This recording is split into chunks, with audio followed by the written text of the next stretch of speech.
Hello, my name is Asunta Goretsky. It's nice to finally, air quotations, meet you all. Today, I'm going to talk about how we can help our students deal with, stop, and take a stand against violence in schools.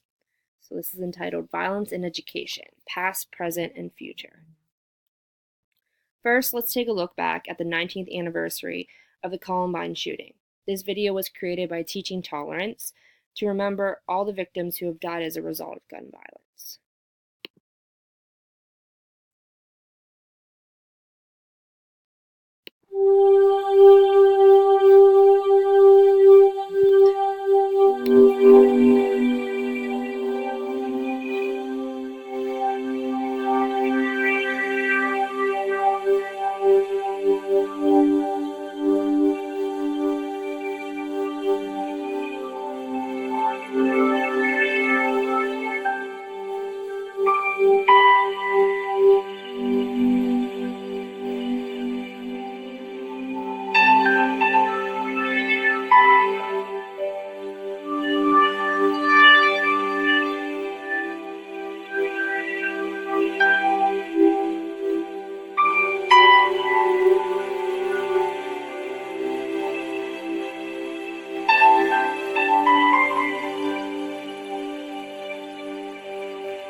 Whether we know it or not, students have been advocating for decades. In 1963, Birmingham, Alabama, 18 bombings occurred with no arrests. The African American children of Birmingham had had enough. So on May 2nd, they had trained for this as a nonviolent protest.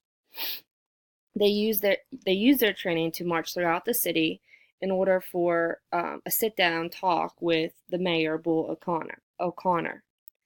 The first day they were arrested. The second day, O'Connor ordered the police to spray them with water hoses, and these weren't just ordinary water hoses. These were coming straight from the fire hydrant, and they were high-powered, so it literally took the skin off some people. They also were using batons to beat them and threaten them with police dogs, as you can see in this picture to the right of your screen. This simple act proved to be a turning point in the civil rights movement. It woke the country up. It showed the country that what was happening in the South was not right, and that there were some southern states or pieces of southern states, in this case, that were against desegregation. So, this proved that children of the past and the present endure many evils, whether that be from gun violence, from segregation, regular violence, but they can have a voice to stop it. Flash forward to 1999 at Columbine High School in Littleton, Colorado.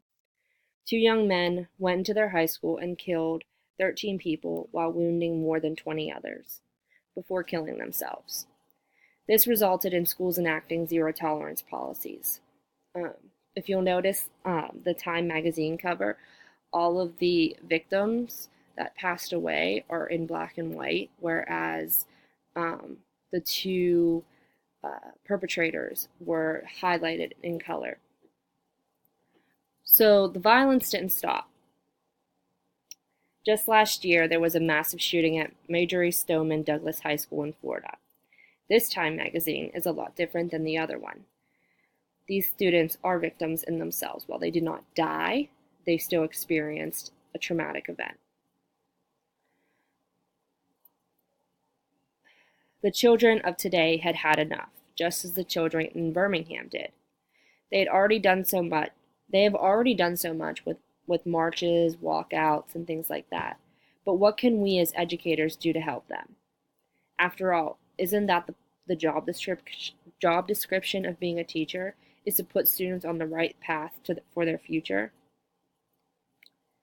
So teaching tolerance gives us 5 things to keep in mind as educators. The first is that lesson plans can wait. We need to say something.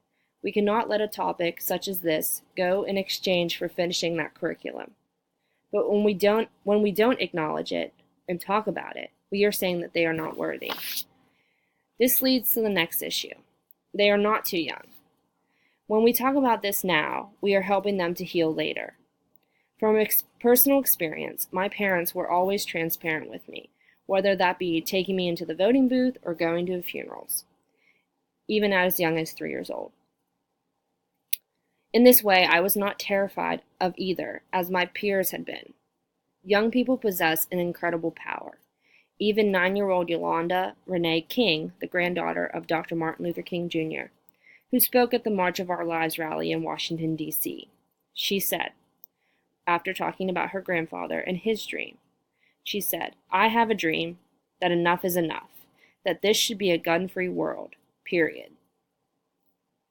Next, let them lead, but have their backs. Students of today are incredibly smart. They will tell you. They will ask. We just need to let them, and we need to listen. I want to introduce you to Jasperit Sine from Oak Creek, Wisconsin. Her place of worship had been attacked by white supremacists, killing 6 and wounding 4. Her mom was actually inside when it happened.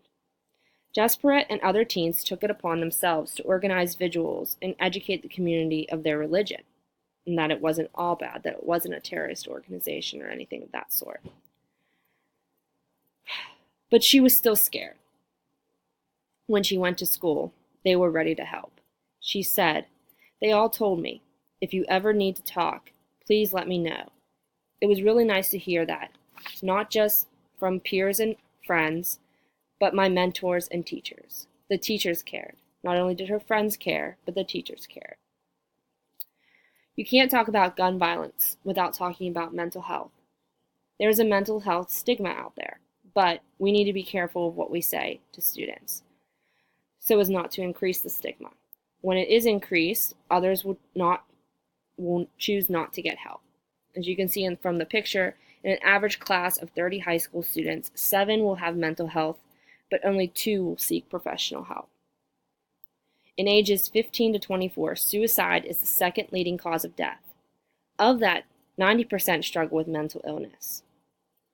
So what can we do? First, let's learn about the stigma. It's common. 1 in 5 adults live with it in any given year. The majority are not dangerous. We also need to know how to support them. We know the warning signs. Be prepared to respond if they disclose. Last, consider it when making your class inclusive. Look at what they are saying, but also what they are not. Consider use of celebrities like Beyonce and The Rock and Demi Lovato. Or even historical figures like Abraham Lincoln, because most don't know that he suffered from depression during the Civil War. Speaking of history, connect it to them. Show them that the youth activism has a history in this country, and others such as Birmingham Dream Defenders in Birmingham Dream Defenders in Florida, and the anti-apartheid movement in South Africa. Overall, we just need to be there for them. We need to talk with them, not just about them. We need to educate them to be the best person they can be, even in high school. I'll leave you with this quote from Gandhi.